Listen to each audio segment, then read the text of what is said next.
ఒత్తిళ్లకు గురయ్యేదాన్ని అవుతారు. Psychosomatic. So దానికి different పేర్లు పెట్టుకున్నాం.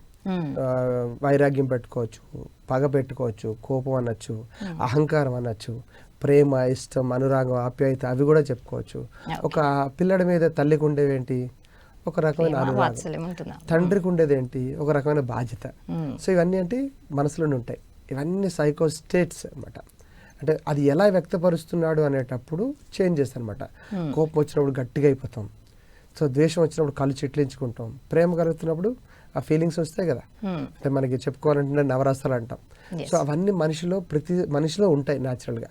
ప్రకృతిని చూసి నేర్చుకుంటాడు. దీని అంతటికీ సెరిబ్రల్ బ్రెయిన్ అనేది ఒక ప్లేస్, అందులో స్టోర్ అవుతాయి.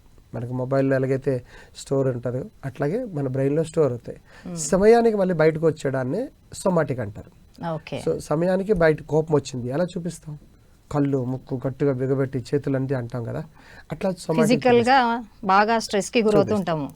బట్ లోపల కోపం ఉంది, బయట చూపించట్లే అత్త మీద. లోపల బాగా ద్వేషం ఉంది, బయట చూపించట్లే బాస్ మీద. దాన్నే స్ట్రెస్ అంటాం, దాన్నే డిజార్డర్ అంటాం. Disorder stress.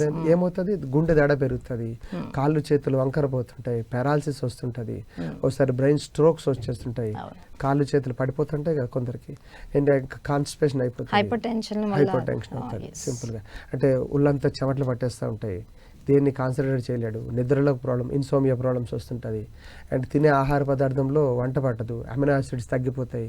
అందుకే ఏం చెప్తున్నా, బయటికి కనిపించిన విషయం ఏదైతే ఉందో అది మనసులో లోపల జరుగుతుంది, దాన్ని బయటికి వ్యక్తపరచాలి.